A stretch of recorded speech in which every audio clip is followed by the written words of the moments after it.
The Institute of World Affairs at the University of Wisconsin-Milwaukee presents International Focus, a weekly discussion of the people and events behind today's global headlines. Support provided by Milwaukee Public Television and the UW-M Center for International Education.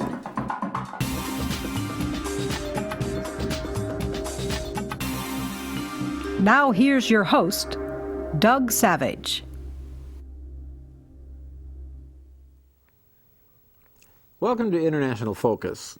As with many political crises around the world, the situation in Ukraine left many people trying to follow headlines from the region without the benefit of much historical context. But, like most conflicts, the roots run deeper than events of the last few months or even decades. While they may not have time to tell the entire historical saga of Ukraine and Russia, our guests today are here to provide some background to the headlines.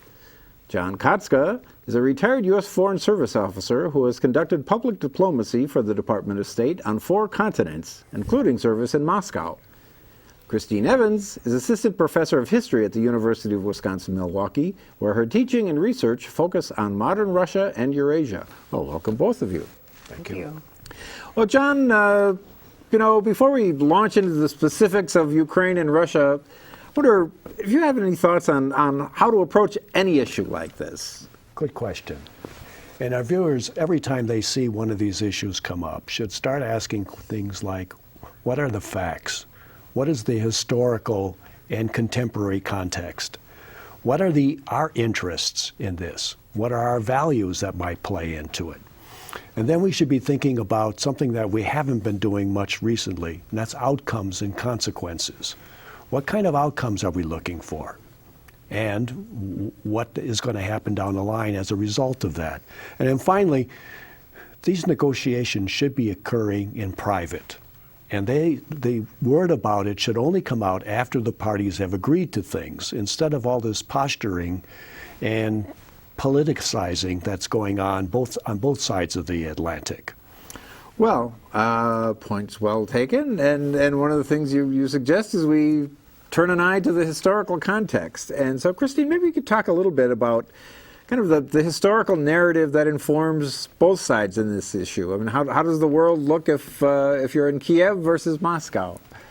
It's a very important question, in part because for different kinds of people who live in this enormously ethnically and politically diverse territory, since at least the 19th century and long before that, there have been multiple political allegiances, all of which equally spring from this particular place. And so part of the problem is, I think, I like John's opening kind of approach very much, but one of the difficulties of this situation is that facts themselves are very much open to interpretation. And it takes a great deal of time and sensitivity to the different narratives of these participants in these events and their own historical claims, all of which in some cases are in some ways valid. So that makes it quite difficult to make historical arguments that are convincing to everyone involved. So what about sort of the broad sweep of history? I mean, how do you see yourself as a Ukrainian? Well, let's go back to the Varangians in the 9th century, because this is when... We only have 30 minutes now. This is when the Kievan Rus was formed. These Varangians were invited in to provide military and leadership support for the largely peasant population. From that is not just the crucible of Ukrainian society, but of Russian society. This is the same crucible. We go to the 14th century. Between the 14th and the 17th century, the Ukraine was largely controlled either by Poland or by Lithuania or by the Lithuanian Polish Commonwealth or by the Ottoman Empire. It was never an independent location. Then we get to the Treaty of Pereyaslav in 1654, when the Ukrainians invited the Russians to provide them with support and they gave themselves up to the Russians, basically, because the Poles were making strong gestures to try and Polonize the Ukrainian population. And the Ukrainians felt much more kinship with the Russians having both culture, religion in common, and so that started a process in that direction. Part of the problem is all of this kind of historical narrative is so contested, right? The nature of that early Cossack state under Bogdan Khmelnytsky, out of that history, people have claimed that history both as the origins of Ukrainian nationalism and actually of Russian ethno-national identity, so that kind of Cossacks and this going back to Kiev and Rus, as John said, right, is the source of both of their kind of national identities. And so this particular territory is especially problematic in that way. Then we get to the end, to World War II. We're moving quickly, as you notice.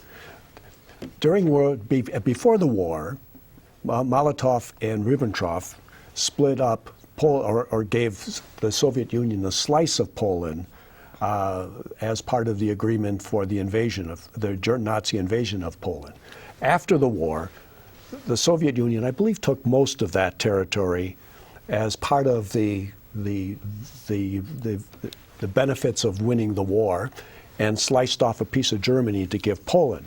Well, it's from, the way I've observed it, it is from that area that was Poland before that much of the angst and the opposition against the Soviet Union and against Russia comes from. That's true, although the case of the Crimean Tatars is a sort of exception to that, right? And in this I'm separating out Crimea from for this. later, indeed. Okay.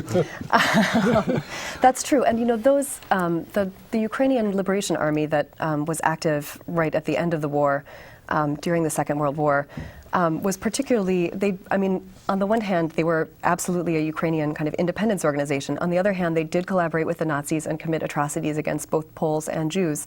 And the Soviet state dealt with them with enormous ferocity after the war.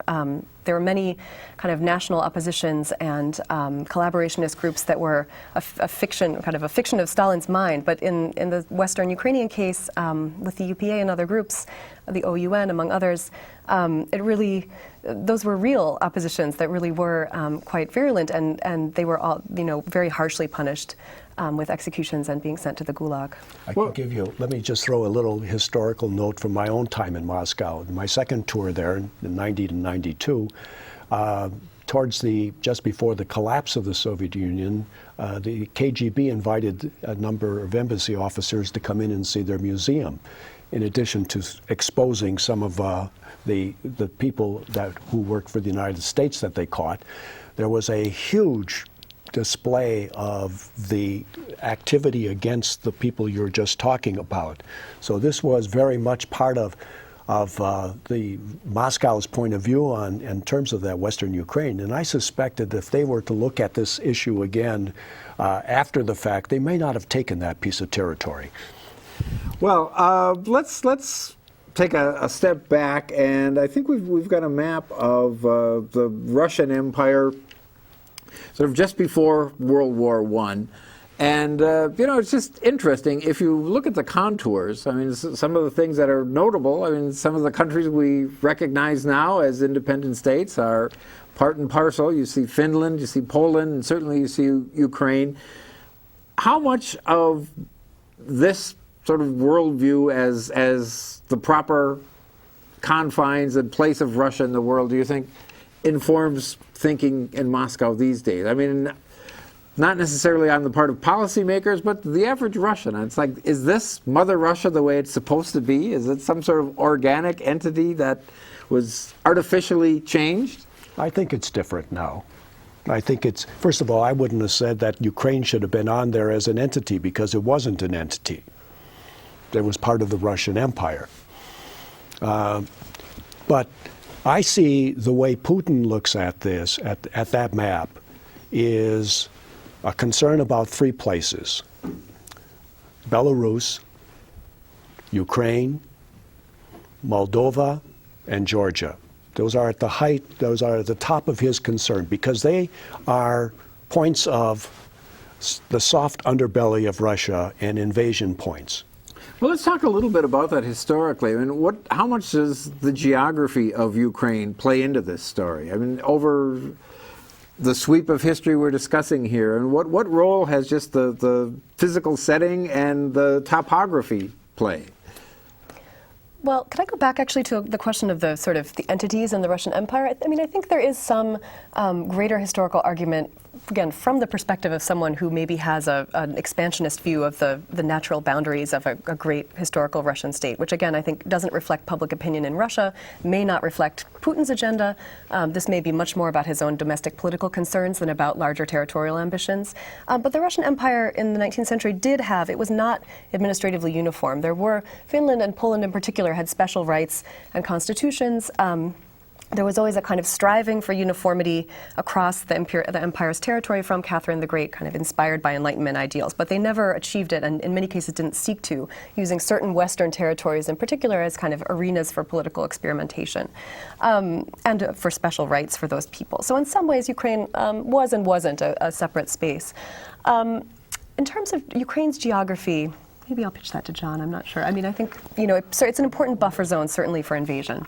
And more importantly, this is how Russia and Putin sees the Ukraine. And I think that Putin's policies up to this point have been not to take back any of these territories back into the Russian Empire, but to control the way in which they're behaving, and definitely not to keep the United States and NATO out of that next to their empire vicinity. So what about that? I mean, that begs a question sort of historically. What are the elements that contributed to that fault line throughout the centuries between East and West? And certainly there's a religious component, there's the Orthodox Church, there's this idea of pan-Slavism. I mean, this is actually, there's a wonderful book entitled Inventing Eastern Europe, which is about particularly dating this idea of an Eastern Europe as opposed to a Southern Europe to the 18th century and even before, when European travelers begin to kind of travel to Russia. So it's based on, and Poland as well.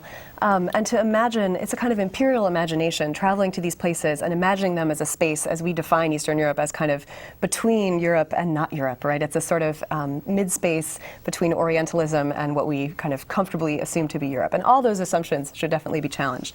But there's been, the idea of Eastern Europe specifically emerged in the kind of 18th century. As a space for political experimentation as well, for example, French ideologues and other, the French philosophes, right, who have all kinds of political ideas that they cannot implement in France, which is an absolutist monarchy, right? But they wish to implement somewhere, and so they develop, Voltaire develops this correspondence with the Catherine the Great, who can fulfill all of their kind of fantastical political ideas out in her more open, right? So I'm parodying this kind of discourse, but we should be very suspicious, right, of these definitions. This fits in very nicely with the way, just after the collapse of the Soviet Union, about all the American academics who descended on Moscow trying to implement just exactly those same kinds of things that they couldn't do back here in the United States. Well, when we come back, I would like to look at sort of a later period, sort of the Soviet era and after, but first we'll take a short break. We'll be back with more. That was fun. The Institute of World Affairs presents our community with a range of public programs relating to global issues, U.S. foreign policy, and the world economy. For more information about the Institute of World Affairs, call 414-229-3220 or visit our website at www.iwa.uwm.edu.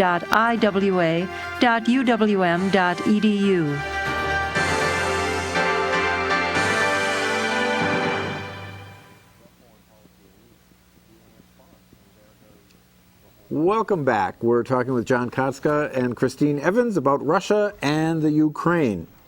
Well, I'd like to take a look at a bit more recent history, and that is the Soviet era. I think we've got a slide of that. Let's see. I think it's one more. There we go. And so what we have here is the old USSR and the Warsaw Pact nations that bordered it. So this is very much what sort of Russia writ large looked like in the lifetimes of many of our viewers. And that for a long time was really that fault line between the East and the West. And if we could just go to the next slide.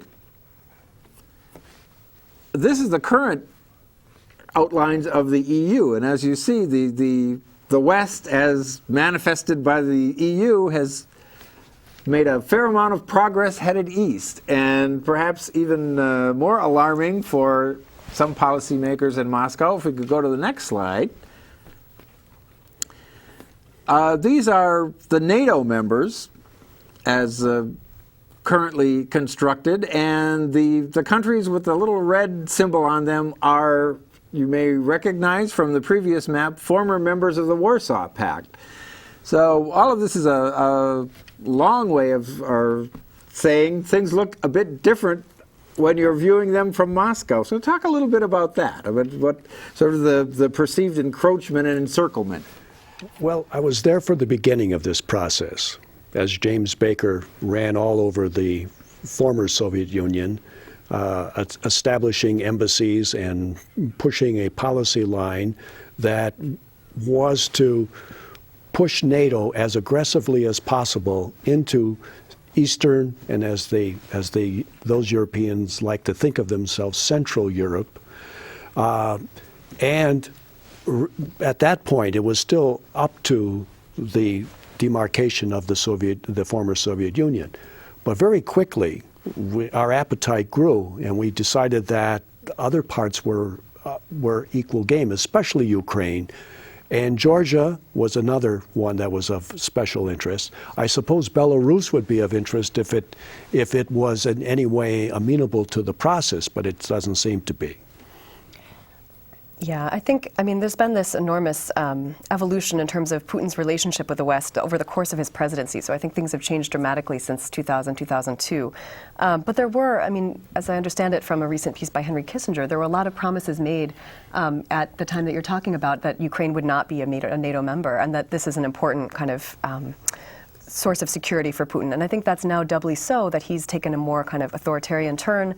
He's very concerned about a revolution of this nature that provides a sort of blueprint for ousting an corrupt president right on his doorstep. It's kind of a very, both domestically and internationally, threatening thing from his perspective, which we may or may not accept, but it's certainly important. Also look back to this period of 92 up until about 2002. Russia was very weak and was not able really to be able to resist the push.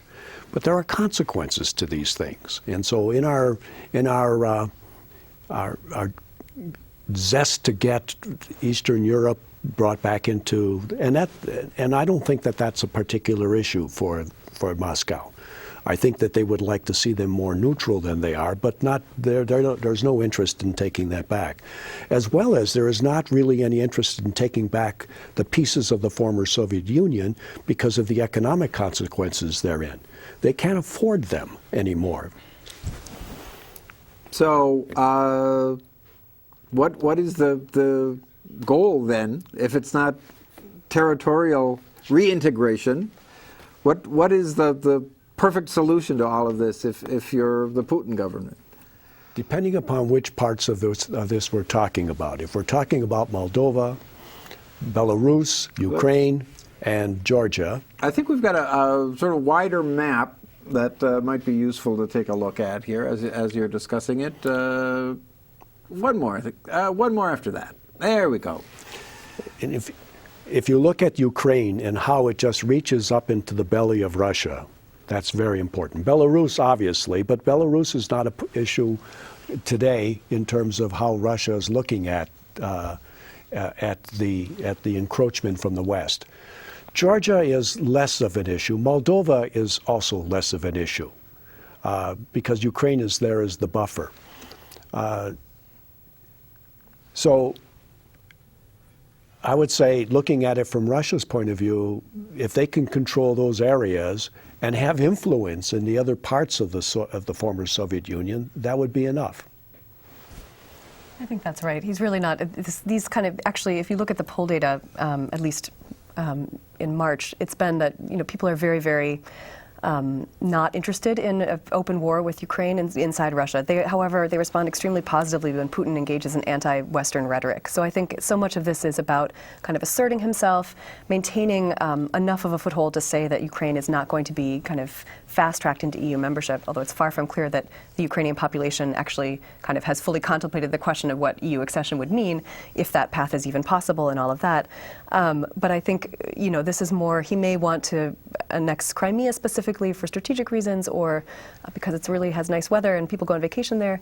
But otherwise, annexing large parts of eastern Ukraine seems increasingly implausible. But destabilizing it might be useful. Well, and you get to an interesting point. I mean, the Soviet rhetoric, at least, was, in terms of international relations, it was about class solidarity with, the workers of the world.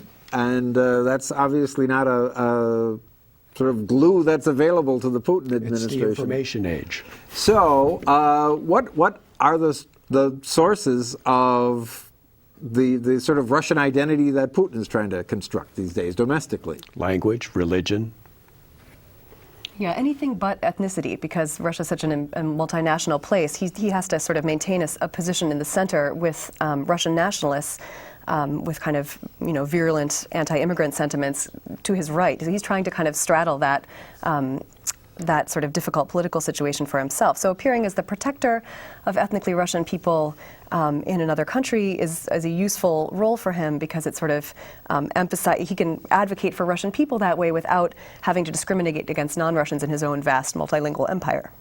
So what about some of the things that received a lot of press around the coverage of the Olympics in Sochi, for example? I'm thinking, sort of the anti-gay stuff, some other sorts of what would be considered very conservative social policies in this country. Is that sincere? Is that, just a heartfelt conservative approach to life, or is that in some way strategic?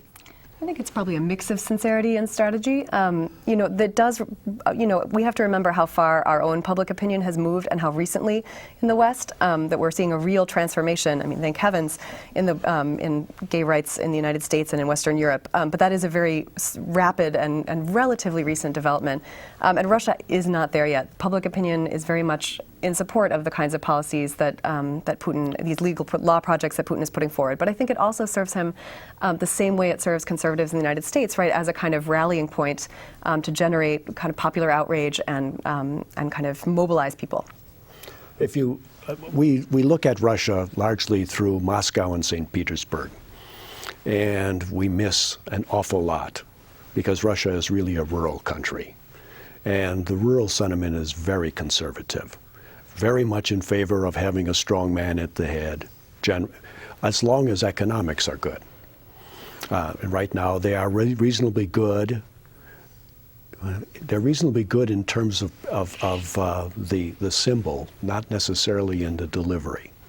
It's also true that Russia has a long-standing self-image, and this is evident in kind of post-Soviet movies, as a preserver of European values, as Europe fails to preserve them. So this kind of identity of Russia as a state that's able to sort of be a kind of conservative bulwark, preserving the kind of high cultural values and other things that are associated with, in Russian eyes, with Europe, with European culture, to be, as one Russian movie's title was, an arc for European culture. And this conservative social agenda goes along with this, right? Well, John, we've got just a few minutes left, and you touched on something I think I'd like to talk a bit about. If we go to the next slide, maybe, there's an energy component to this. A lot of gas transits through Ukraine. So how does the situation impacted by the economics of energy? It is very short term, because Russia's energy infrastructure is not being fueled appropriately, and is slowing down, as well as internationally there are more sources of energy and driving the prices down. So that what Russia has the capability of doing is, in the short term, addressing some of these issues. Longer term, it's more questionable.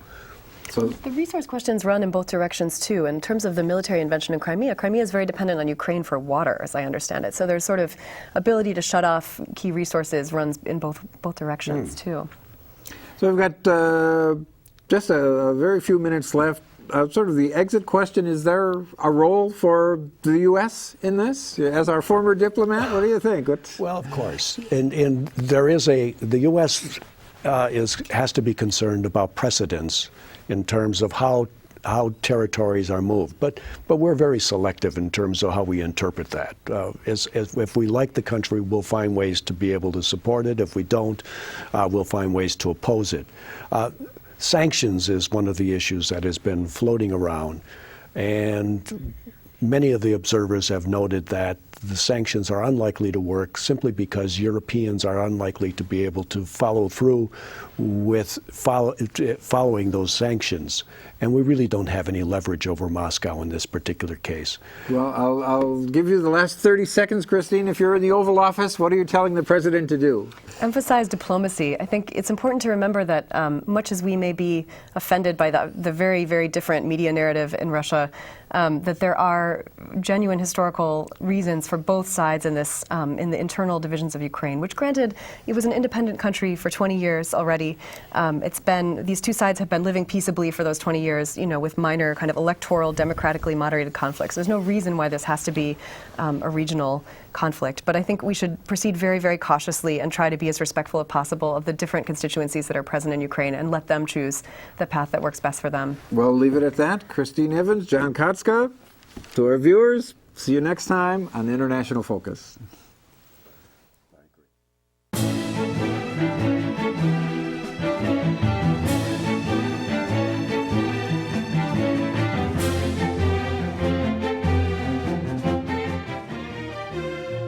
For information about the Institute of World Affairs and its many programs, or to become a member of the Institute, call 414-229-3220 or visit us at our website,